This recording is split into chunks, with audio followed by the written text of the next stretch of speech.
No nanny lasted with the alien queen's twins, until a human janitor did the impossible.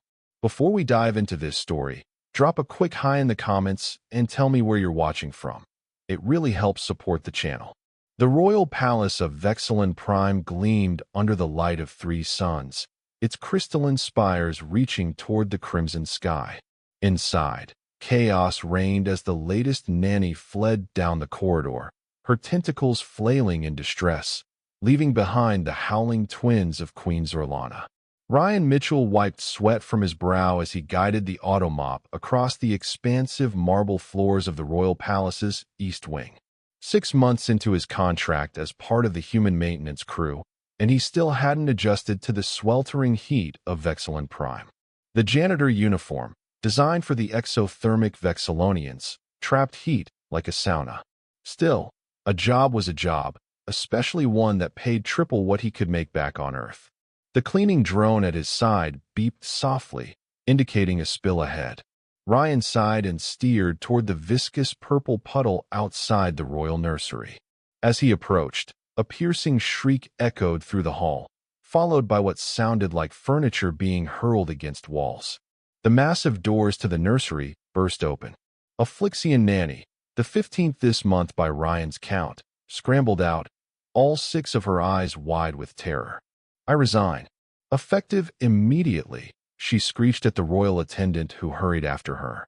"Those are not children. They are demons spawned from the darkest nebula." Ryan pressed himself against the wall as she stormed past, leaving a trail of agitated pheromones that made his nose itch. The royal attendant, First Minister Krex, stood frozen in the corridor, his normally immaculate scales drooping in defeat. "Another one gone," Ryan murmured to himself, focusing on cleaning the spill. Krex's head swiveled toward him, compound eyes narrowing. "Human, you observed this." Ryan straightened, suddenly aware he might have spoken too loudly. "Sorry, sir. Just doing my job." The First Minister's antennae twitched, a sign of intense calculation among Vexilonians. "You're the one who fixed the atmospheric regulator in the throne room last week, are you not? When our engineers could not." Ryan shifted uncomfortably. He'd simply bypassed a faulty circuit using a trick he'd learned during his time as a maintenance engineer on lunar habitats. Before the accident that cost him his certification and career. "Just a temporary fix, sir." Yet the Queen was impressed. Krex circled Ryan, assessing him with those unnerving compound eyes. "Humans are an adaptive species. Problem solvers." Inside the nursery, something shattered against the wall, followed by dual high-pitched giggling. "Sir, I should really finish. The Queen's offspring requires supervision. This is the 15th caretaker to resign. The diplomatic summit begins tomorrow, and Her Majesty requires someone to manage the royal heirs." Ryan's stomach dropped. "Sir, with all due respect, I'm just a janitor." "You are a human," Krex corrected. "Your species is known for unorthodox solutions and resilience. You will attend the royal twins until a proper replacement can be secured. But I have no experience with children, especially not." He gestured toward the nursery, where ominous thumping noises continued. "The alternative is immediate termination of your employment contract and deportation," Krex said flatly. "The Queen cannot appear at the Galactic Summit with this domestic situation unresolved. It would show weakness." Ryan closed his eyes briefly. He couldn't afford deportation. His sister back on Earth depended on his salary for her medical treatments. "How long?" he asked weakly. 3 cycles. Perhaps 4. Krex's mandibles clicked in what might have been sympathy. "You begin immediately." Before Ryan could protest further, Krex pressed his palm to the security scanner. The nursery doors slid open, and with a firm push, the First Minister ushered Ryan inside. The doors sealed behind him with a hiss that sounded uncomfortably final. Ryan stood in what appeared to be the aftermath of a localized hurricane. Furniture floated near the ceiling, defying gravity. Glowing liquid dripped down the walls in psychedelic patterns. In the center of the destruction sat 2 Vexilonian children, perhaps equivalent to human 4-year-olds, though it was difficult to tell with alien species. Unlike adult Vexilonians, whose exoskeletons hardened into rigid plates. The twins had soft, iridescent carapaces that shifted colors with their moods. Currently, they were flashing bright red, the universal warning color. Hello, Ryan said, forcing a smile. I'm Ryan. Both heads swiveled toward him with unsettling synchronicity. Their compound eyes, 12 total between them, focused on him with laser intensity. You're not a nanny, said the one on the left. You're a cleaner. We don't like cleaners, added the right twin. They take our things. Ryan noticed they spoke perfect English, their mandibles clicking in precise imitation of human speech patterns. It was both impressive and deeply unsettling. Actually, I'm your new caretaker, Ryan said, deciding honesty was probably the best approach. Just temporarily. The twins exchanged a look that required no translation. This human wouldn't last long either. I'm Zix, said the left twin, scales briefly shifting to a deep blue. I'm Zax, said the right twin, matching the color change. We're bored. Ryan surveyed the floating furniture. I can see that. How are you doing this, by the way? He pointed upward. Zix, or was it Zax, flicked a tiny appendage. Gravity manipulation. Baby trick. Our last nanny didn't like it, said the other twin, with what sounded suspiciously like pride. She was from a high-gravity world. I bet she didn't, Ryan murmured. Could you maybe put the furniture down? Just so no one gets hurt. The twins exchanged another look, then simultaneously shrugged. A very human gesture they must have learned from observation. The furniture crashed to the floor with alarming force, making Ryan jump. Better? They asked in unison, their scales now pulsing with mischievous green patterns. Ryan took a deep breath. Clearly, these kids were testing him, seeing how quickly they could make him break. He'd worked with difficult equipment under high-pressure situations before.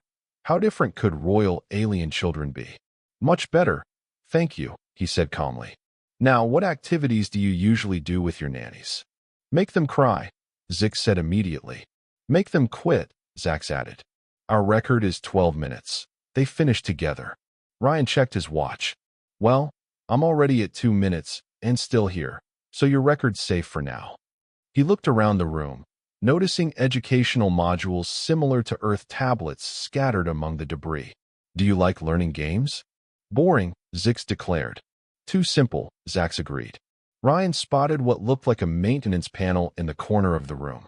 What's behind that panel? The twin scales flashed curious yellow. Environmental controls, Zix said. We're not allowed to touch them, Zax added, in a tone that suggested they frequently did exactly that. Ryan walked over and knelt beside the panel. When I was about your age, well, the human equivalent, I took apart our home's climate control system. My mom was furious. The twins inched closer, suddenly interested. Did you fix it? Zax asked. Eventually, Ryan said with a smile. After I figured out how it worked. Do you know how your environmental systems function? Both twins puffed up, their carapaces expanding slightly in what Ryan was beginning to recognize as pride. Of course we do, Zix said. We're royal heirs of the Vexillonian Empire. We understand all imperial technology, Zax added. Prove it, Ryan challenged gently, opening the panel to reveal a complex array of circuits and fluid-filled tubes. For the next hour, Ryan guided the twins through a basic explanation of the environmental control system.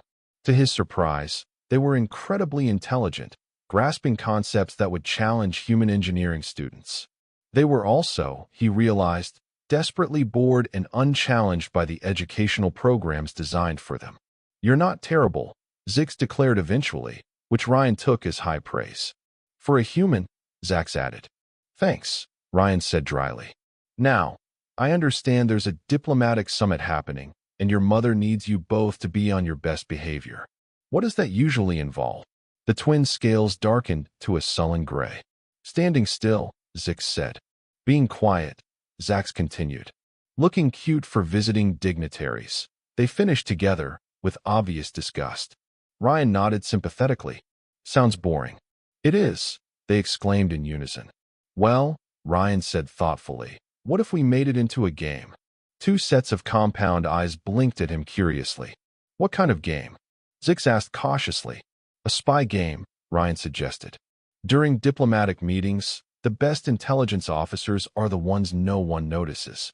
You could pretend to be royal spies, gathering information while appearing to be perfectly behaved royal children. The twins' scales rippled with interested patterns of blue and purple. What would we be looking for? Zax asked. Ryan shrugged. Body language. Inconsistencies in what people say versus what they do. Who talks to whom? It's what human intelligence analysts do. We could create a code system, Zix said excitedly, and compare notes after. Zax added. For the first time, their excitement seemed genuine rather than malicious. Ryan felt a small surge of victory. The moment was interrupted by a chime from the wall panel, followed by the voice of First Minister Krex. Human. The royal offspring must be prepared for their evening meal with Her Majesty. You will ensure they are properly attired and behaved. Ryan glanced at the twins, who had immediately shifted their scales to innocent-looking patterns. Of course, Minister. We're just finishing up our diplomatic training. There was a pause. Indeed, Krex said finally, sounding surprised rather than suspicious. The royal wardrobe drones will arrive shortly. After the communication ended, Ryan turned to the twins. All right, let's make a deal.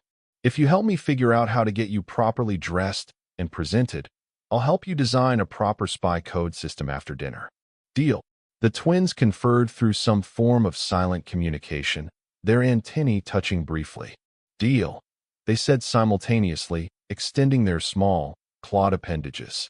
Ryan shook each tiny hand carefully, wondering what he'd gotten himself into. The royal wardrobe turned out to be an elaborate affair involving multiple layers of ceremonial chitin weave and embedded technology that Ryan couldn't begin to understand. Thankfully, the twins were surprisingly cooperative, guiding him through the process with minimal mischief. These ceremonial plates amplify our bioluminescence, Zix explained, as Ryan struggled with attaching what looked like glowing shoulder pads to the young royal's carapace. It shows our emotional state to all present, Zax added. A sign of royal transparency. That's actually pretty cool, Ryan admitted. Human leaders just wear boring suits. We know, the twins said together. We've studied your species. Something in their tone made Ryan pause. Why? Zix's antennae twitched. Humans are interesting. Unpredictable, Zax elaborated. Mother says unpredictability is either a great strength or a fatal weakness. They finished in unison. Before Ryan could process that concerning statement, the doors slid open, and First Minister Krex entered, his own ceremonial attire glittering with embedded technology. Acceptable, he declared after inspecting the twins. His compound eyes shifted to Ryan. You have managed better than expected, human. They're good kids, Ryan said, earning surprised blinks from both twins. Smart, too. Indeed, Krex said, sounding faintly bemused. You will accompany them to the dining hall and remain in the adjoining service chamber until the meal concludes. Ryan nodded, trying not to show his relief at not having to dine with alien royalty. The royal dining hall was as intimidating as Ryan had imagined, vast, crystalline, and designed for beings with very different physical requirements than humans. He helped settle the twins into their elevated feeding platforms, then retreated to the service area as instructed. Through a monitoring screen, he watched as Queen Zerlana entered. Even through the display, her presence was overwhelming. Unlike her children, the Queen's exoskeleton was fully hardened into magnificent plates that shimmered with patterns so complex they seemed to tell stories. Her compound eyes, easily 20 or more, moved independently, taking in everything at once. To Ryan's surprise, the twins were perfectly behaved, their scales glowing with respectful blue patterns as they greeted their mother with formal gestures. The Queen's resonant voice carried through the monitoring system. My heirs, I am informed you have a new caretaker. Yes, Mother, they answered in perfect unison. The human maintenance worker.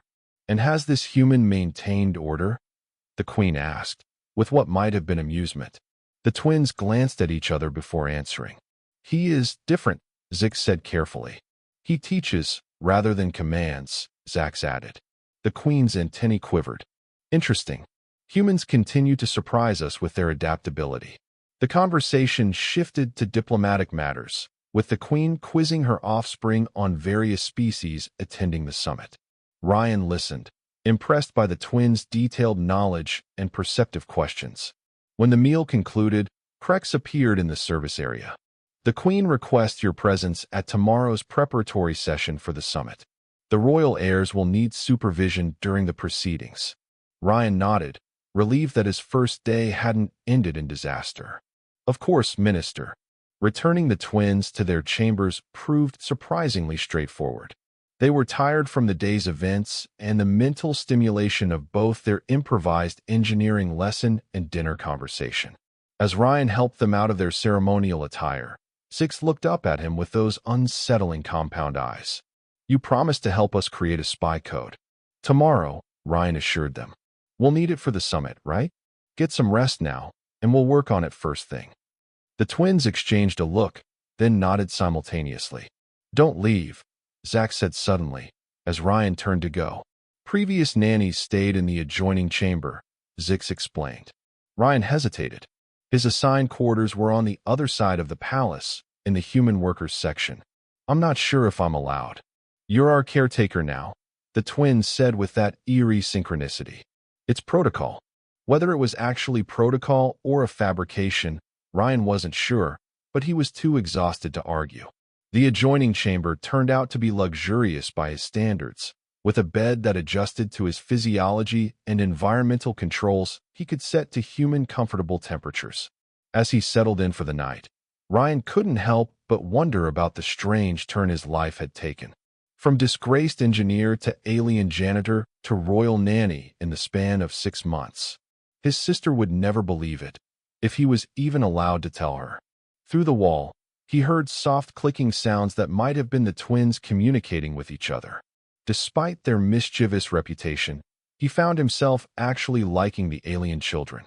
They were brilliant, curious, and clearly starved for appropriate intellectual stimulation and genuine interaction. Tomorrow would bring new challenges with the diplomatic summit, but for now, Ryan allowed himself to feel a small sense of accomplishment. Day 1 as an alien nanny, and he was still in one piece. Little did he know that the true test of his human adaptability was yet to come. Morning on Vexilin Prime arrived with the chaotic light of 3 suns rising in quick succession. Ryan awoke to find the twins already active, their carapaces shimmering with excited patterns as they pored over what appeared to be hand-drawn maps of the palace's diplomatic wing. Good morning, he said, stifling a yawn. Planning your spy mission already? We're identifying optimal observation points, Zix confirmed without looking up, and cataloging expected attendees by vulnerability to interrogation, Zax added, mandibles clicking rapidly over a data tablet. Ryan blinked, suddenly more awake. Remember, this is pretend intelligence gathering. No actual interrogations. The twins looked up simultaneously, their compound eyes unreadable. Of course, they said together, in a tone that was not entirely reassuring. Breakfast was delivered by service drones, a nutrition paste for the twins that smelled vaguely of cinnamon, and something approximating scrambled eggs for Ryan. As they ate, Ryan helped the twins develop their spy code, a simple system of carapace color patterns and antennae positions that would allow them to communicate observations without speaking. The Arcturon ambassador always lies about trade agreements, Zix informed him. But his secondary appendages twitch when he's being dishonest, Zax added. Ryan nodded, impressed by their observational skills. That's exactly the kind of intelligence that good spies look for. Body language often reveals more than words. The twins preened, their scales flashing proud gold patterns. A chime announced First Minister Crex's arrival. The minister entered, his own exoskeleton polished to a high shine for the diplomatic events ahead. The preliminary meetings begin in 1 hour, he announced. Her Majesty expects the royal heirs to observe from the diplomatic gallery. We're ready, the twins declared, their scales shifting to formal, subdued patterns. Crex's compound eyes fixed on Ryan. Human, you will accompany them and ensure they remain contained. Yes, sir, Ryan said. hoping his face didn't betray his nervousness. The diplomatic wing of the palace was even more impressive than the residential areas. Massive crystalline chambers connected by transparent tubes suspended over gardens of alien vegetation. Representatives from dozens of species moved through the spaces, some humanoid, others so alien that Ryan couldn't determine which parts were appendages and which were sensory organs. The diplomatic gallery turned out to be a small, elevated platform overlooking the main chamber where preliminary negotiations were taking place. The twins settled into their observation posts with surprising focus, their compound eyes taking in everything while their carapaces maintained perfectly neutral patterns. Ryan stood behind them, trying to remain inconspicuous while also attempting to follow the complex diplomatic proceedings. Most of the discussion involved trade routes and resource rights that meant little to him, but he noticed the twins were completely absorbed, occasionally exchanging subtle antennae signals that corresponded to their secret code. Hours passed, and Ryan was impressed by the twins' continued good behavior. Perhaps they really had just been bored and understimulated by previous caretakers. As the session adjourned for a midday recess, Krex approached the gallery. "The Queen requests your presence, human." Alone, Ryan felt his stomach drop. "The twins will remain here under guard observation," Krex said. "This way." With a nervous glance back at Zix and Zax, who were watching him with unreadable compound eyes, Ryan followed the minister through a series of increasingly ornate corridors until they reached a private audience chamber. Queen Zorlana sat upon a raised platform, her massive exoskeleton gleaming with patterns that seemed to shift and tell stories. Up close, she was even more intimidating.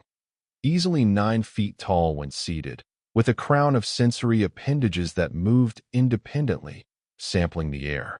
"Your Majesty," Krex announced, "the human caretaker, as requested." Ryan bowed awkwardly, having no idea of proper protocol. "Approach, human." The Queen's voice resonated on multiple frequencies, some beyond human hearing that Ryan felt rather than heard. He stepped forward, trying not to tremble visibly. "My offspring report that you are teaching them," the Queen said. "This is unexpected." Ryan swallowed hard. "They're very intelligent, Your Majesty. I just tried to engage with that intelligence." The Queen's many eyes focused on him with unsettling intensity. Previous caretakers attempted discipline, restraint, and control. All failed. "With respect, Your Majesty, Zix and Zax don't need control. They need challenge. Direction for their energy and curiosity." A sound like wind through crystal chimes emanated from the Queen. Laughter, Ryan realized with shock. "Indeed, you perceive what others did not." Her antennae extended toward him, stopping just short of contact. "My children are not merely royal heirs. They represent the future of our species' evolution. Their generation marks a significant advancement in our cognitive and physical capabilities." Ryan nodded, beginning to understand. "They're bored because they're functioning at a higher level than expected for their age." Precisely. The Queen's exoskeleton rippled with what might have been approval. "The Galactic Summit includes negotiations that will shape their future reign. I wish them to observe and learn, but previous attempts resulted in diplomatic incidents." Ryan winced, imagining what kind of chaos the twins could cause in a gathering of intergalactic diplomats. "I've given them a constructive focus. A game of observation and analysis, rather than disruption. So I am informed." The Queen's mandibles clicked thoughtfully. "This approach aligns with human educational methodologies? Learning through simulation? Sometimes yes. Especially for gifted children who need additional stimulation." Ryan hesitated, then added, "If I may suggest, Your Majesty, they might benefit from more practical applications of their studies. Engineering projects, diplomatic role-playing scenarios, that sort of thing." The Queen was silent for a long moment, her compound eyes shifting in patterns Ryan couldn't interpret. Finally, she said, "You will continue as their caretaker through the summit. Should your methods prove successful, a more permanent arrangement may be considered." Ryan blinked in surprise. "Your Majesty, I'm not qualified." Qualifications are determined by results, human. The Queen rose, towering over him. Results which, thus far, exceed all expectations. Before Ryan could respond, a palace-wide alert sounded, a pulsing tone that made his teeth vibrate. The Queen's exoskeleton flashed with patterns of alarm. "The security perimeter has been breached," she announced, responding to information Ryan couldn't perceive. Krex rushed into the chamber. "Your Majesty, unknown vessels have entered the atmosphere. Our defensive grid is not responding." Ryan's blood went cold. "The twins. Return to them immediately," the Queen commanded. "Palace security protocols will activate. The royal heirs must be secured in their shelter." "Yes, Your Majesty," Ryan said, already turning to leave. "Human," the Queen called after him, her voice resonating with unexpected emotion. "They trust you. This is rare and valuable." With that cryptic statement echoing in his mind, Ryan raced back toward the diplomatic gallery, his heart pounding. Palace guards rushed past him in the opposite direction, their weaponry humming with charged energy. When he reached the diplomatic wing, chaos had erupted. Delegates from various species hurried in all directions, some heading for exits, others towards secure communications centers. The diplomatic gallery was empty. The twins were gone. Ryan fought rising panic, searching the area frantically. A guard approached, weapon raised until recognizing Ryan's palace credentials. "The royal heirs," Ryan gasped. "Where are they?" "Evacuation protocols dictate they should be en route to the royal shelter," the guard replied. "Did you not escort them?" "I was summoned by the Queen," Ryan explained. "They were supposed to be under guard observation." The guard's carapace flashed with alarm patterns. "Communications are compromised. We cannot confirm their location." Ryan thought quickly. If he were the twins, brilliant and mischievous, where would he go during an emergency? Certainly not to a boring shelter as protocol dictated. The environmental control hub, he realized aloud. They were fascinated by it yesterday. If communications are compromised, they might try to help from there. The guard hesitated, clearly torn between protocols and Ryan's suggestion. "I'll find them," Ryan decided. "Which way to the central environmental controls?" "Sublevel 3, Eastern Quadrant," the guard said after a moment's hesitation. "But human, if hostile forces have infiltrated." "They're just children," Ryan said firmly. "I'll bring them to safety." As alarms continued to blare, Ryan navigated the increasingly chaotic palace corridors, heading for the nearest access point to the lower levels. Years of working maintenance had given him an instinctive understanding of building layouts. Service corridors and maintenance shafts always followed certain patterns. Sure enough, he found an access tunnel that maintenance drones were using to travel between levels. Following them downward, he emerged on sublevel 3 just as a massive tremor shook the palace foundations. The environmental control hub was easy to spot, a massive chamber filled with the same technology he'd shown the twins in their nursery, but on an exponentially larger scale. Tubes of glowing fluids pulsed along the walls and ceiling, regulating atmosphere, temperature, and a dozen other variables throughout the palace. And there, perched precariously on a maintenance platform, were Zix and Zax. Their small appendages moved with incredible speed across control interfaces, their carapaces flashing with patterns of intense concentration. "Zix! Zax!" Ryan called, relief flooding through him. Both heads snapped toward him, compound eyes blinking in surprise. "Ryan," they called in unison. "We're fixing the defensive grid." Ryan climbed up to their platform. "What do you mean? What's happening?" "Sabotage," Zix said grimly. "The environmental systems are connected to the defensive grid," Zax explained. "Someone introduced a cascading failure. They continued together. We're trying to bypass it." Ryan looked at the complex systems they were manipulating, far beyond his understanding. "Shouldn't the royal engineers be handling this?" "They can't," Zix said. "The sabotage is targeting specific Vexillonian neural pathways. It's making them see errors that aren't there," Zax added. Ryan frowned. "But you're Vexillonian too. How are you immune?" The twins exchanged a glance. "We're different," they said simultaneously.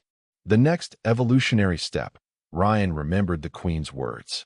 Your brains work differently. They nodded, returning to their work with intense focus. Another tremor shook the chamber, stronger this time. Ryan grabbed a support beam to steady himself. What can I do to help? He asked. The physical bypass, Zach said, pointing to a panel across the chamber. We need those fluid lines rerouted. Ryan hurried to the indicated panel, pulling off the cover to reveal a complex network of tubes carrying glowing fluids. Connect the blue primary to the security override, Zix called out. The one with the pulsing pattern. Ryan identified the tube, similar to ones he'd repaired in the maintenance areas, though the contents were different. With careful precision, he disconnected it from its original port and reconnected it to the override node. The chamber lights flickered, then stabilized. It's working, the twins called excitedly. The defensive grid is coming back online. Another tremor, violent enough to knock Ryan off his feet. From somewhere above, the sound of an explosion echoed through the palace structure. We need to get to the royal shelter, Ryan insisted, helping the twins down from their platform. Your mother will be worried sick. But we've almost fixed it, Zix protested. You've done enough, Ryan said firmly. The engineers can take it from here. Your safety is what matters now. The twins looked ready to argue, but another explosion, closer this time, made the decision for them. They allowed Ryan to lead them toward the emergency evacuation route indicated on the wall displays. As they hurried through the subterranean corridors, Ryan couldn't help but marvel at the twins' intelligence and courage. They hadn't panicked or hidden. They'd immediately tried to help, using their unique abilities. Who would sabotage the palace? Ryan asked as they ran. Many species fear Vexillonian expansion, Zix said. The summit was to negotiate peaceful cooperation, Zax added. Not everyone wants peace. They finished together, their scales darkening to troubled indigo. The royal shelter turned out to be a reinforced chamber deep beneath the palace, accessed through a series of biometric scanners that recognized the twins immediately. As the massive doors slid open, Ryan saw Queen Zerlana and First Minister Krex conferring urgently with military commanders. The Queen's compound eyes fixed on them instantly, her exoskeleton flashing with patterns of relief so intense they were almost blinding. My heirs, she said, extending her appendages toward them. You are safe. The twins rushed to their mother, their own carapaces glowing with responding patterns. It was the most emotional display Ryan had seen from any of them. Krex approached Ryan, his posture communicating both relief and suspicion. How did you locate them? They disabled their tracking implants. I just thought about where they'd go, Ryan explained. They were in the environmental control hub, working to bypass the sabotage in the defensive systems. The Queen's attention shifted to Ryan. Explain. Ryan described what the twins had done, watching as the Queen's patterns shifted from surprise to pride to concern. They risked themselves, she said, her resonant voice vibrating with emotion. They wanted to help, Ryan said simply. They're brave kids. The military commander approached, bowing to the Queen. Your Majesty, the defensive grid is restored.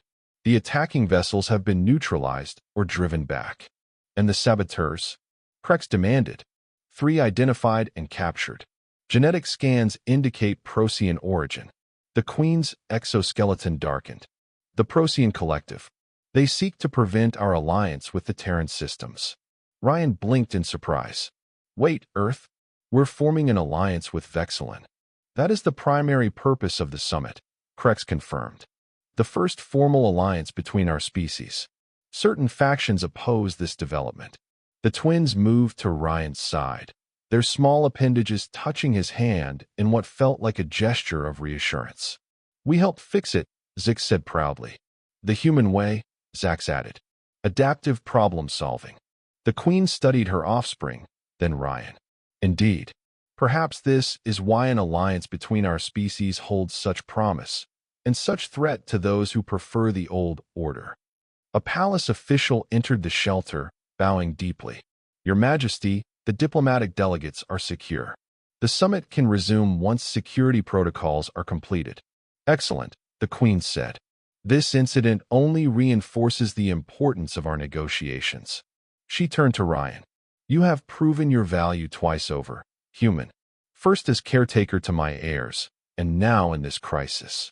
Ryan ducked his head, embarrassed. I just did what anyone would do, Your Majesty. No, the Queen said firmly. You did what a human would do. Creative, adaptive, and protective. Her compound eyes shifted to her offspring. My heirs require guidance that nurtures these same qualities. Qualities they will need as future rulers in an evolving galaxy. Ryan suddenly understood what she was suggesting. Your Majesty, I'm just a maintenance worker with a suspended engineering license. I'm not qualified to tutor royal heirs. As I stated previously, results determine qualifications, the Queen said. My offspring respond to you. They learn from you. They trust you. The twins' carapaces flashed with patterns of agreement, their compound eyes fixed hopefully on Ryan.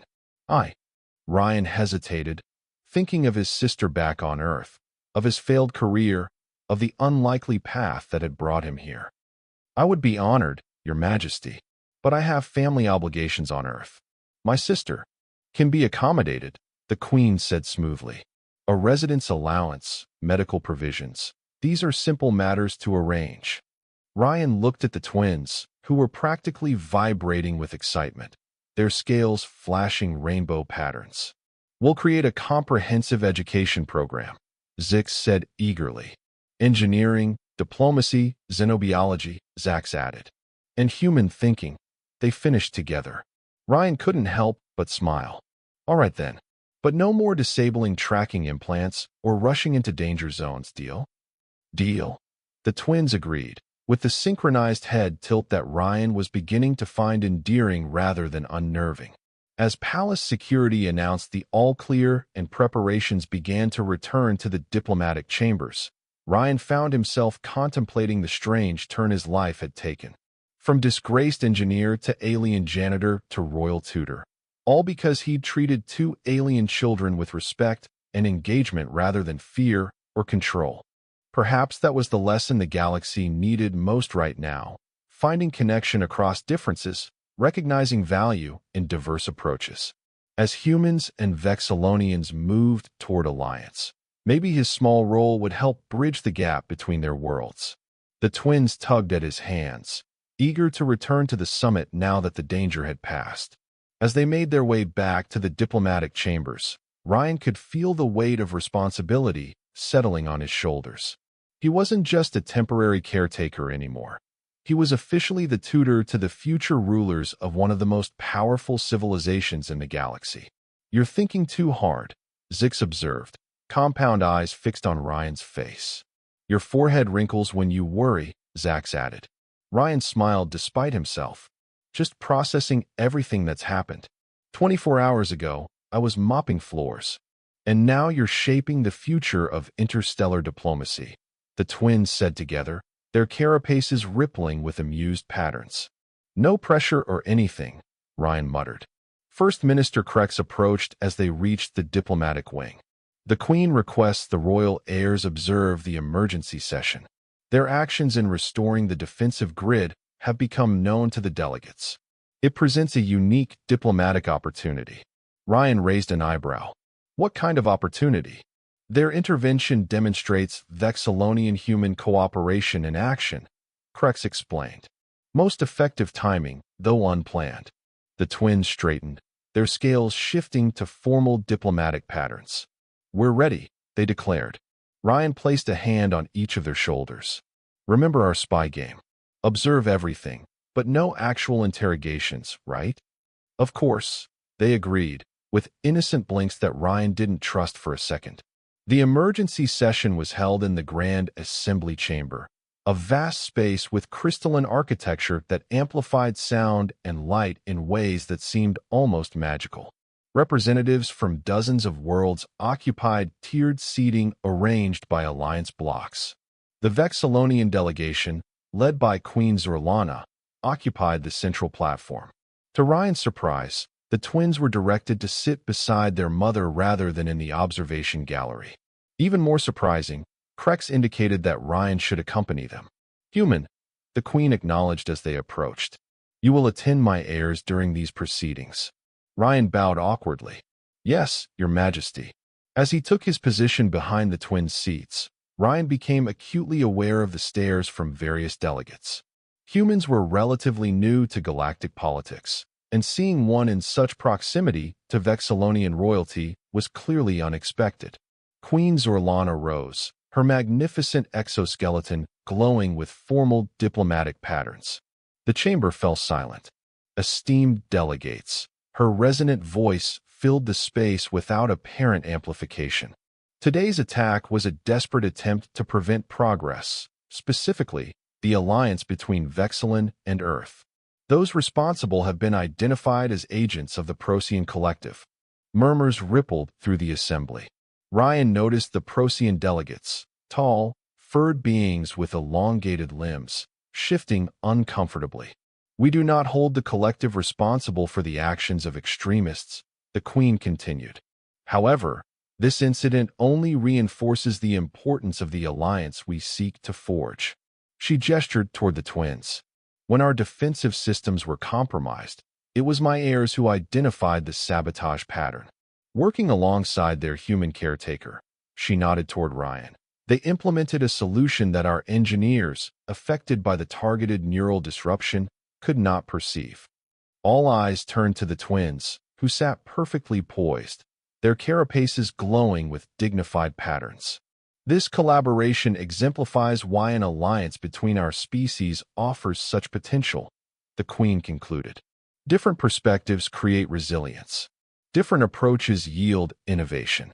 The Earth Ambassador, a distinguished woman Ryan recognized from news broadcasts, stood in response.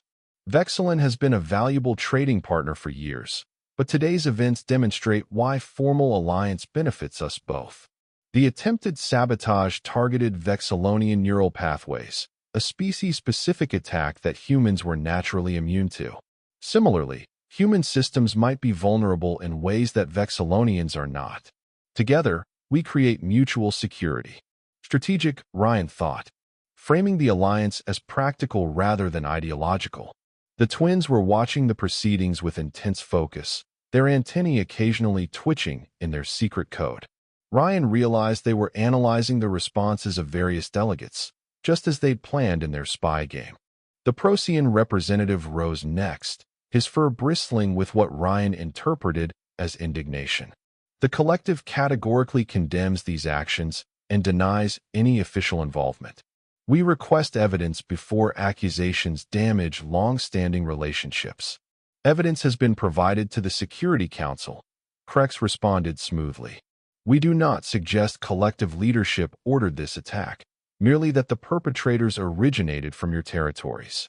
Ryan watched the careful diplomatic dance with fascination. Every word seemed to carry multiple meanings, every gesture conveying subtle signals to different factions. Zix's antennae twitched in the pattern they'd established for deception detected. Ryan followed the young royal's gaze to a delegate from a crystalline species he didn't recognize, who was passing something to an aide. Leaning forward slightly, Ryan whispered, "What do you see?" "Unauthorized communication device," Zix murmured back. "Frequency matches Procyon technology," Zax added so quietly that Ryan barely heard. Ryan straightened, uncertain what to do with this information. Should he alert Krex? Interrupt the proceedings? Before he could decide, the Queen's antennae flicked in a pattern that made both twins sit straighter. "She knows," they whispered in unison. Sure enough, as debate continued about security protocols, royal guards discreetly moved to position themselves behind the crystalline delegate. The twins exchanged a look of pure delight. Their spy game had aligned perfectly with actual security operations. The session continued for hours, with various factions stating positions, making demands, and offering concessions. Throughout it all, the twins remained engaged, their attention never wavering. Ryan found himself impressed not just by their intelligence, but by their endurance. Most human children their age would have been fidgeting unbearably by now. When the session finally adjourned for the day, the Queen turned to her offspring. "You have conducted yourselves admirably," she said, her carapace glowing with proud patterns. "We observed everything." Zix reported eagerly. And analyzed faction alignments, Zax added. The Queen's compound eyes shifted to Ryan. Your strategy proved effective. Ryan shrugged modestly. They just needed the right framing to make diplomatic observation interesting. Indeed. The Queen rose. My heirs will join me for diplomatic reception preparations. Human, your presence will be required at the evening function. Ryan blinked in surprise. Me? At a diplomatic reception? As official tutor to the royal heirs, your position now includes ceremonial duties, Krex explained, sounding faintly amused at Ryan's discomfort. But I don't have anything appropriate to wear, Ryan protested weakly. Arrangements have been made, Krex assured him. Report to your new quarters in the royal wing at Third Sun Descent. As the twins were led away with their mother, they looked back at Ryan with excited carapace patterns that clearly communicated, this is going to be interesting. Ryan's new quarters turned out to be a spacious suite connecting to the twins' chambers. Where his previous maintenance worker housing had been functional but Spartan, these rooms were luxurious, with adaptable environmental controls and furnishings that adjusted to human physiology. Most surprising was the formal attire laid out on the sleeping platform, a Vexillonian-styled outfit modified for human anatomy. The material shimmered with subtle color-shifting properties, though nothing as dramatic as Vexillonian carapace patterns. Ryan examined it with a mixture of awe and trepidation. His entire life had been turned upside down in less than 48 hours. As he dressed for the reception, Ryan's thoughts turned to his sister back on Earth. What would she think of all this? Her little brother, the failed engineer who'd taken a maintenance contract on an alien world out of desperation, now tutor to royal heirs. It seemed too fantastical to be real. A communications console in the wall chimed softly. Ryan approached, pressing his palm to the interface as he'd seen others do. To his shock, his sister's face appeared on the screen. Ryan? She blinked in confusion. What the? You look different. Where are you? Ryan gaped at the screen. Sarah? How is this possible? Interstellar communication is restricted to official channels. Sarah grinned. Well, apparently being the sister of the new royal tutor comes with perks. I just got a visit from some very official-looking people who set up this communication link. They also brought paperwork about medical treatments and housing arrangements. Her expression turned questioning. What exactly have you gotten yourself into? Ryan laughed, relief and joy washing over him. It's a long story. The short version is I accidentally became responsible for the Vexillonian royal heirs, and now I'm their official tutor. Only you, Ryan. Sarah shook her head in amazement. One day you're fixing air recyclers, the next you're shaping alien royalty. The Queen is arranging for your medical care, Ryan explained, still hardly believing it himself. Top-tier treatments that weren't available to us before. Sarah's eyes widened. The experimental regeneration therapy? Ryan, that's not even approved for general use yet. Apparently, diplomatic connections help bypass waiting lists, Ryan said. How are you feeling? Better, now that I know my little brother is moving up in the galaxy. Her smile softened. I'm proud of you, Ryan. You always land on your feet, even when it's on another planet. The conversation continued for several precious minutes, Ryan explaining the bizarre circumstances that had led to his new position, Sarah filling him in on developments back home. By the time they said goodbye, with promises of regular communication, Ryan felt a weight lift from his shoulders. His sister would be taken care of. Whatever challenges his new role brought, that knowledge made them manageable. A chime from the door announced the arrival of the twins, already dressed in their formal attire. Their carapaces gleamed with intricate patterns that seemed to tell stories Ryan couldn't read. You look almost presentable, Zix observed, circling Ryan with critical compound eyes. For a human, Zax added, the familiar refrain now carrying a hint of affection. Ryan smoothed down the shimmering fabric of his formal attire. Thanks, I think. You two look very regal. The twins preened, their carapaces flashing briefly with pleased patterns. The reception is a security assessment opportunity, Zix informed him. Many factions will attempt to gauge Vexillonian human alliance parameters, Zax continued.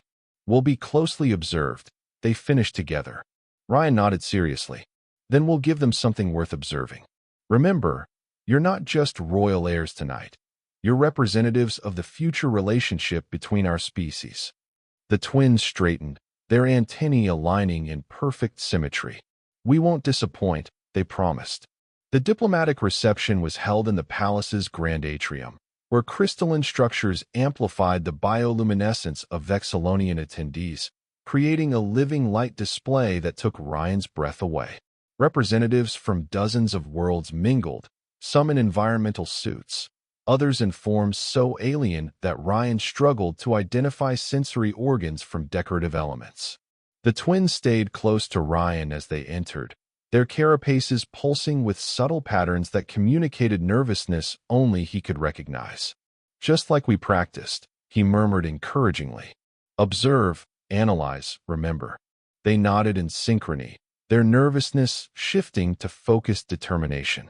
Queen Zorlana greeted various dignitaries across the chamber, her magnificent form impossible to miss. The Earth ambassador stood nearby, engaged in conversation with representatives of the Arcturon Confederation. That's Ambassador Chun, Ryan told the twins. She's one of Earth's most respected diplomats.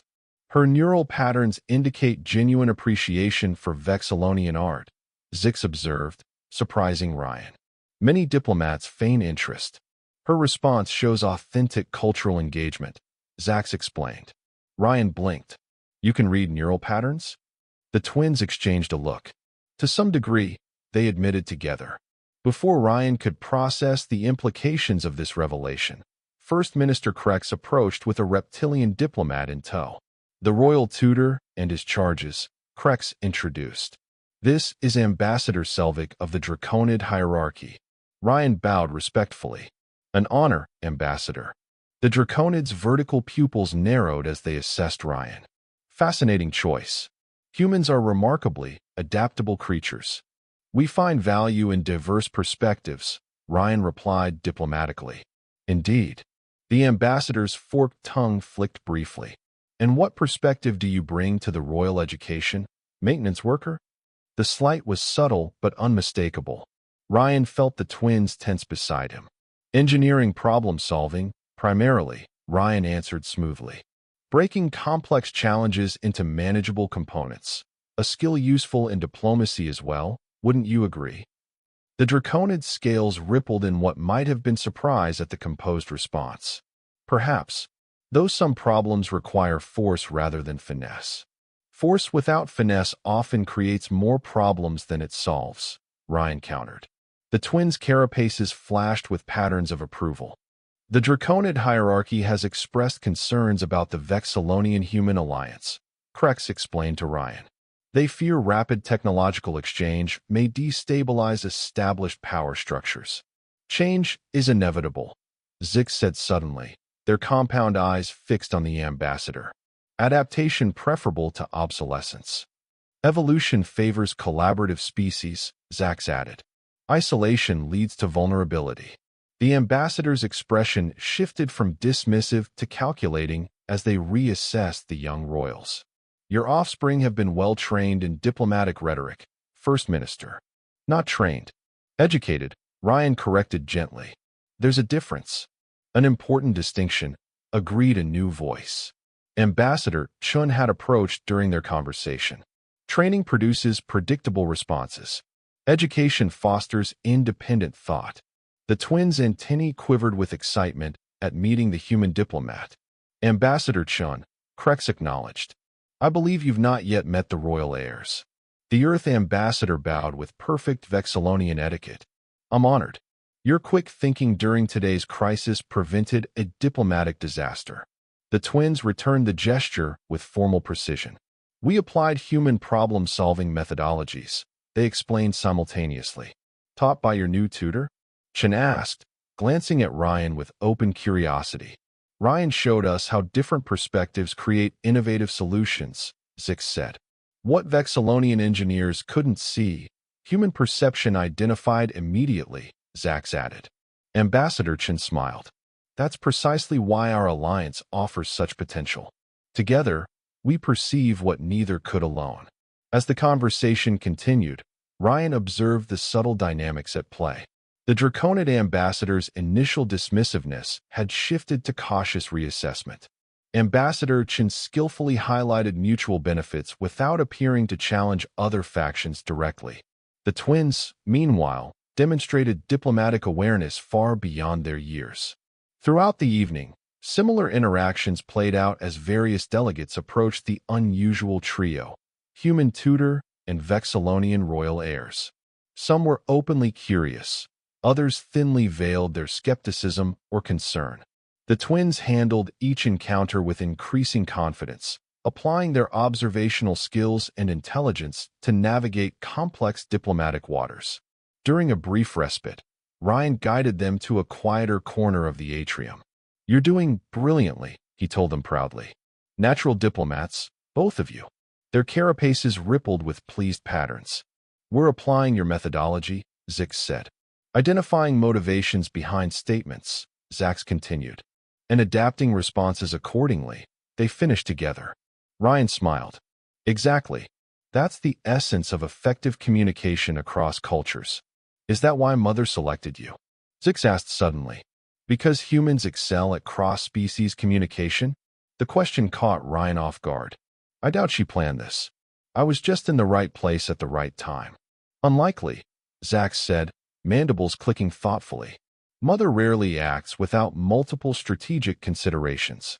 Before Ryan could respond, a commotion near the main entrance drew their attention. Palace guards moved swiftly into defensive positions as an unexpected delegation entered, tall, furred beings that Ryan recognized as Procyans. "The Procyan High Counselor," the twins whispered, their carapaces darkening with concern. "Not scheduled to attend." Ryan watched as Queen Zorlana moved to greet the new arrivals, her posture revealing nothing of surprise or alarm. "Stay here," Ryan instructed the twins, but they were already moving toward their mother, their sense of duty overriding his direction. With a sigh, Ryan followed, maintaining a respectful distance as the Queen addressed the Procyan delegation. "High Counselor Trevax," Queen Zorlana acknowledged. "Your presence is unexpected."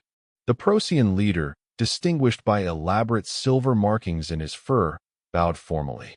"The circumstances demanded personal attention, Your Majesty. The actions of rogue elements from our territories required direct accountability." The Queen's antennae shifted subtly. "A gesture appreciated, Counselor." "The perpetrators acted against collective authority," Trevax continued.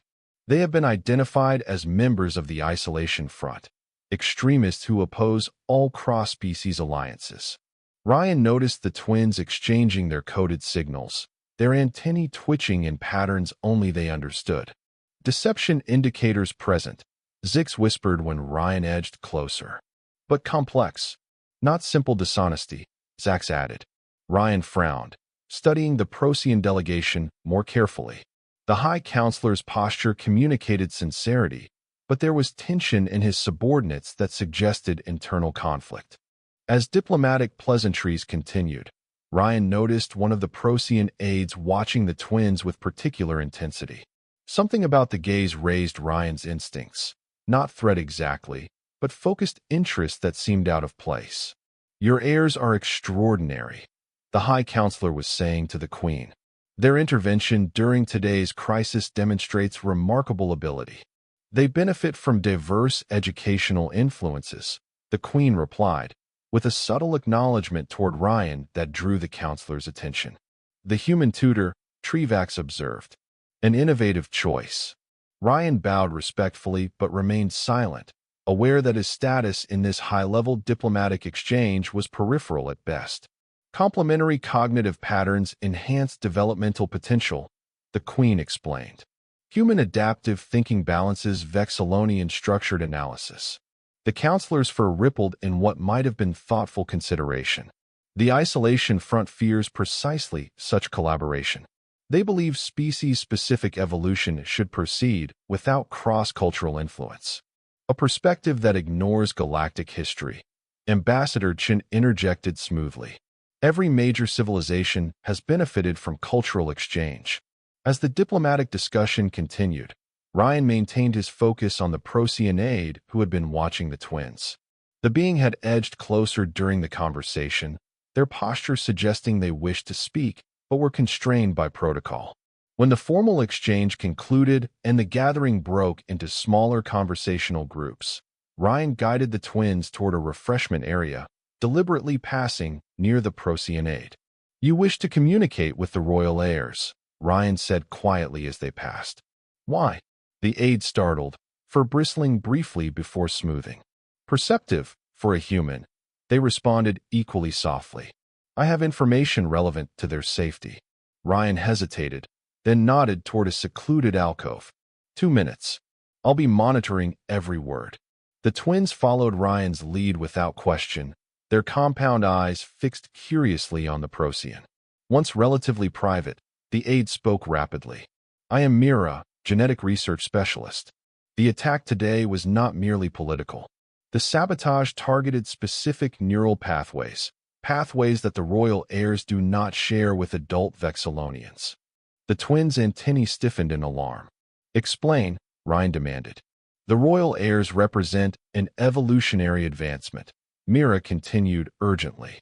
"Their generation possesses neural adaptations that previous generations do not.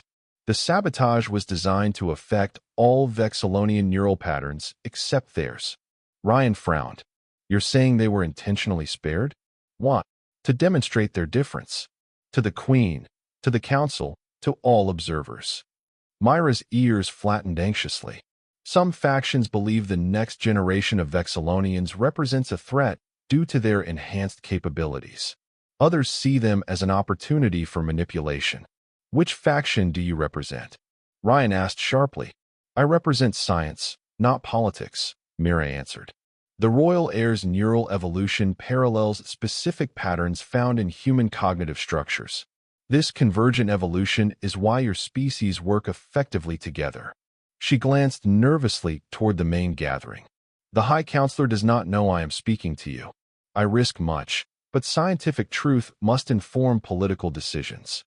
The twins had been silent during this exchange, but their carapaces flickered with rapid patterns that Ryan couldn't interpret. "You should tell our mother," Zix said finally. "Scientific evidence, not rumor," Zax added. Mira nodded. "I have prepared data crystals with my research. But distribution must be careful. Those who orchestrated today's attack would suppress this information." Ryan considered the implications. If true, this added layers of complexity to the diplomatic situation and to his role as tutor to the twins. "We'll ensure the Queen receives your research," he promised. "But we'll need to verify your claims independently." "Of course." Mira extracted a small crystal from her fur, passing it discreetly to Ryan. "The comparative neural mappings are included. Your human scientist will recognize the significance immediately." A subtle signal from across the room caught Ryan's attention. First Minister Krex, indicating that their absence had been noticed. "We should return," Ryan told the twins. To Mira, he added, "Thank you for the risk you've taken. If your information proves accurate, you've done both our species a service." As they rejoined the main reception, Ryan noticed Queen Zerlana watching them with unreadable compound eyes. The twins moved to their mother's side. Their carapaces shifted to formal diplomatic patterns that revealed nothing of their recent conversation. The remainder of the reception passed in a blur of diplomatic niceties and political maneuvering. Ryan stayed close to the twins, his mind racing with the implications of Myra's information.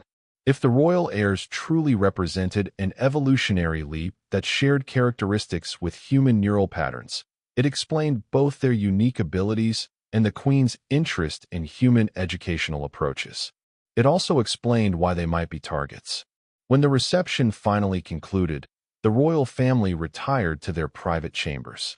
To Ryan's surprise, he was summoned to join them, along with First Minister Krex and a Vexillonian he hadn't met before, introduced as Chief Geneticist Vorel. "You spoke with the Procyon researcher," the Queen stated once the chamber was secured. Not a question, but a statement. Ryan nodded, producing the data crystal. "She provided this." Research suggesting the twins' neural patterns share characteristics with human cognitive structures. Vorel took the crystal, inserting it into an analysis device. Complex holograms bloomed above the console, neural mappings that Ryan couldn't begin to interpret. Extraordinary, the geneticist murmured. The parallels are unmistakable. Is her research accurate? The Queen demanded. Preliminary analysis suggests yes, Vorel confirmed.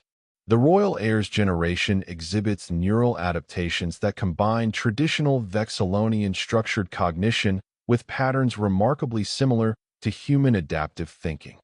The Queen's compound eyes shifted to her offspring. You were specifically spared from today's sabotage. A demonstration of your difference. The twins' antennae drooped slightly. We did not realize, they admitted together. Nor did I, the Queen said, her carapace darkening. The implications are significant. Ryan cleared his throat. If I may, Your Majesty, this could explain why your children respond well to human teaching methods. Our cognitive approaches are complementary. Indeed, the Queen's antennae quivered thoughtfully, and it explains why certain factions oppose our alliance so vehemently. They fear what our combined potential represents. Krex, who had been silent until now, spoke up. The timing of this revelation, during the alliance negotiations, cannot be coincidental. Agreed, the Queen said. But it strengthens our position rather than weakens it. This evolutionary convergence suggests our species are natural allies. Ryan looked at the twins, who were watching the neural holograms with fascination. It also means they may face unique challenges as they develop. Neither fully traditional Vexillonian nor human in their thinking patterns. Which is precisely why your continued guidance is essential, the Queen said. You will help them navigate the integration of these cognitive approaches. The responsibility settled on Ryan's shoulders with new weight. These children weren't just royal heirs. They represented an evolutionary advancement that could reshape interspecies relations across the galaxy. I'll do my best, Your Majesty, he promised. But I'm not a xenobiologist or neural specialist. You are something more valuable, the Queen replied. You are someone they trust. Someone who recognized their potential without knowing its biological basis. The twins moved to Ryan's side, their small appendages touching his hand in what had become a familiar gesture of connection. We can learn together, Zix said earnestly. Complementary cognitive approaches, Zax added. Ryan smiled despite the enormity of the situation. One problem at a time, right? That's the human way. An effective methodology, the Queen agreed, her carapace lightening to more positive patterns. For now, we proceed with the alliance negotiations as planned. This information provides context, but does not change our fundamental objectives. As the meeting concluded, Ryan escorted the twins back to their chambers. They were unusually quiet, processing the revelations about their own neural structure. Does it bother you? Ryan asked gently, learning you're different from other Vexillonians? The twins considered the question with characteristic thoughtfulness. We always knew we were different, Zix said finally. But now we understand why, Zax continued. And that we're not alone. They finished together, looking at Ryan with compound eyes that somehow conveyed gratitude despite their alien structure. Ryan felt a surge of protectiveness toward these brilliant, vulnerable children caught at the intersection of evolution and politics. No, you're definitely not alone. And together, we'll figure out how to make the most of those differences. That night, as Ryan settled into his new quarters, he reflected on the improbable journey that had brought him here. From failed engineer to alien janitor to royal tutor, and now, guide to children who represented the biological future of interspecies cooperation. Sarah would laugh herself silly when he told her, if he was even allowed to tell her the full truth. Morning brought new challenges. The formal alliance negotiations were scheduled to begin, with the twins expected to observe from the diplomatic gallery. As Ryan helped them prepare, a message arrived from Ambassador Chen requesting a private meeting before the session. What do you think she wants? Zix asked as they made their way to the designated meeting room. Probably to discuss the implications of your neural patterns for the alliance, Ryan suggested. It's significant information for Earth's negotiating position. The ambassador was waiting alone, her expression serious but warm as they entered. "Thank you for meeting me," she said, bowing respectfully to the twins before turning to Ryan. "I've been briefed on the Procyon researchers' findings. The implications are remarkable." Ryan nodded. "It explains a lot about why the twins respond well to human educational approaches." "More than that," Chen said, "it suggests our species share a developmental trajectory despite evolving on different worlds. Convergent evolution on a neural level." She smiled at the twins. "You are living proof that our species are natural partners, not just political allies." The twins' carapaces glowed with pleased patterns. "The Isolation Front and similar factions fear exactly this," Chen continued. "Species working together, learning from each other, perhaps even evolving together. They see it as dilution rather than strength." "Evolutionary stagnation versus adaptation," Zix observed. "A fundamental philosophical division across galactic politics," Zax added. Chen nodded, clearly impressed by their insight. "Precisely. And now you two have become symbolic of that divide, whether you chose to be or not." Ryan frowned. "They're children, not political symbols." "In an ideal galaxy, yes," Chen agreed. "But royal heirs are never just children, and these two represent something unprecedented." She turned to address the twins directly. "I want you to know that Earth stands with you. Your unique capabilities represent hope for a future where different species build on each other's strengths rather than fearing our differences." The twins straightened, their carapaces shifting to formal diplomatic patterns. "We appreciate Earth's support," they said together, sounding far older than their years. Ryan felt a mixture of pride and concern. They were handling this with remarkable maturity, but they shouldn't have to bear such weight at their age.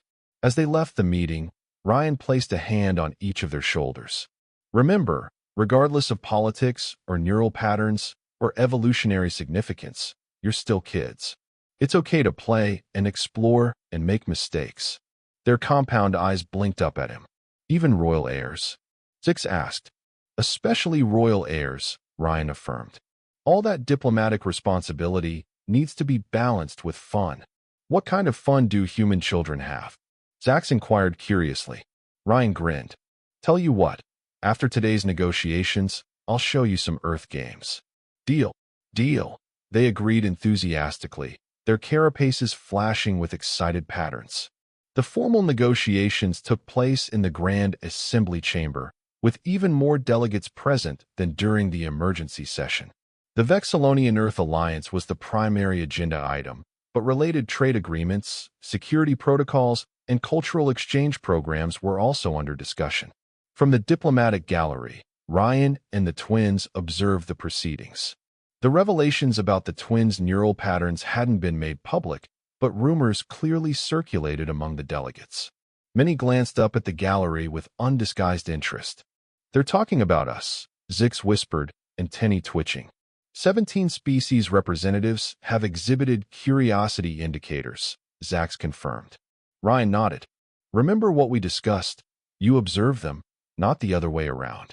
What are you noticing about the faction alignments?" The twins refocused, applying their extraordinary observational skills to the diplomatic dance below.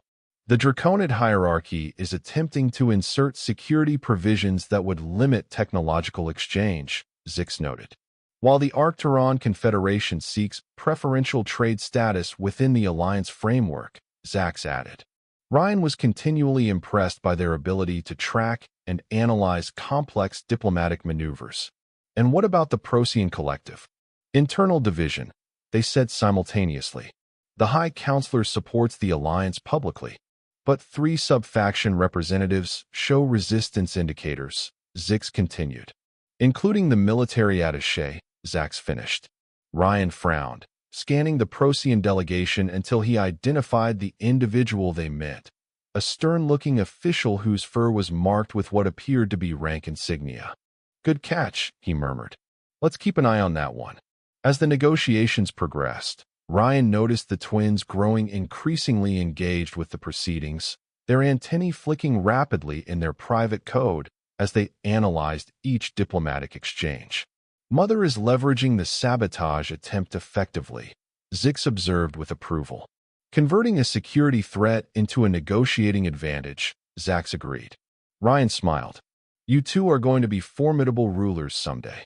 With proper human-influenced education, they replied together, their carapaces briefly flashing grateful patterns toward Ryan. The morning session adjourned for a midday recess, with negotiations set to resume after delegates had time for private consultations. As promised, Ryan took the twins to a secluded palace garden to introduce them to some Earth games. This one's called Tag, he explained, demonstrating the simple concept of chasing and tagging each other. The twins adapted to the game with enthusiasm, their natural agility making them challenging opponents. Their laughter, a harmonious clicking sound that Ryan had rarely heard from them, echoed through the garden as they darted between crystalline flora. Ryan was surprised by how much he enjoyed seeing them simply play like normal children, their royal dignity temporarily set aside. For a brief time, they weren't evolutionary marvels or diplomatic symbols, just kids having fun. The moment was interrupted by the arrival of First Minister Krex, his carapace patterns indicating urgency. Human, royal heirs, your presence is required immediately, he announced. There has been a development. The twins instantly shifted back to formal behavior, their carapaces darkening with concern. What's happened? Ryan asked as they followed Krex through the palace corridors. The Procyon military attaché has requested private audience with the Queen and Earth representatives, Krex explained. Regarding the neural research provided by scientist Mira, Ryan frowned. That information wasn't made public. Precisely the issue at hand, Krex said grimly. They were led not to the throne room, but to a secure conference chamber where Queen Zorlana awaited with Ambassador Chun and several advisors. The Procyon military attaché stood rigidly across from them, flanked by two subordinates. My heirs, human tutor, the Queen acknowledged their arrival. Attaché Dorvin claims knowledge of sensitive information regarding evolutionary developments. The Procyon's fur bristled slightly. Not claims, Your Majesty. The collective has monitored the neural developments in Vexillonian youth for 3 generations. Scientist Myra's research merely confirms what our xenobiologists have tracked for decades. Ryan exchanged surprised glances with the twins. This was unexpected. And your interest in this development? Ambassador Chin inquired carefully. The collective recognizes its significance, Dorvin stated. Convergent neural evolution between our species represents an opportunity, not a threat, Dorvin continued. The Isolation Front misunderstands this potential. High Counselor Trevax has authorized me to share the collective's full research database with both Vexillon and Earth. The room fell silent as the implications settled. You're proposing scientific collaboration, the Queen stated. Beyond that, Dorvin affirmed. A tri-species alliance. Procyon, Vexillon, and Earth, each contributing unique perspectives to guide this evolutionary development. Ryan looked at the twins, who were practically vibrating with excitement, their scales flashing rapid patterns of amazement and hope. The next generation of all 3 species shows signs of neural compatibility, Dorvin explained. Not identical, but complementary. Working together, they could achieve cognitive synthesis beyond anything our species have known individually. 5 years later, Ryan stood proudly on the observation deck of the Tri-Species Academy, watching students from Earth, Vexillon, and Procyon collaborating on complex problem-solving challenges. At the center of the most advanced group, Zix and Zax led discussions, their now adolescent forms still perfectly synchronized, but uniquely individual in their thinking approaches. The Academy had been their idea, a place where young minds from all 3 species could learn together, building on each other's cognitive strengths while compensating for limitations. From simple beginnings as a royal tutoring arrangement, it had grown into the galaxy's premier educational institution. Quite the legacy you've built, Queen Zorlana said, joining Ryan at the viewport. From janitor to academy founder is quite the career trajectory. Ryan smiled. The twins did the hard work. I just helped them see the possibilities. You recognized their potential when others saw only difficult children. The queen's carapace rippled with grateful patterns. All because you treated them as individuals with minds worth engaging. Below, the twins noticed their mother and tutor watching. They excused themselves from their group and bounded up to the observation deck, their adolescent enthusiasm still reminiscent of the mischievous children Ryan had first met. Ryan, mother, they called in unison. We've solved the Arcturon paradox using trispecies cognitive modeling. 3 minds, working as one, Zix explained excitedly. Yet maintaining unique perspectives, Zax added. Ryan placed a hand on each of their shoulders, a gesture that had become their special connection over the years. I always knew you'd do the impossible. We had an excellent teacher. They replied together, their carapaces glowing with patterns of deep affection. The impossible, it turned out, wasn't taming troublesome royal twins. It was showing the galaxy that differences weren't barriers but bridges, and that sometimes the most unlikely connections yielded the greatest possibilities. And that was the end of the story. If you listened all the way to here, don't forget to leave feedback about what you thought of the story in the comments, whether positive or negative. Your feedback helps us improve. Also, leave your like and subscribe to the channel for more stories like this one. And I'll leave here on the screen another video that I'm sure you'll like. Big hug, and see you in the next story.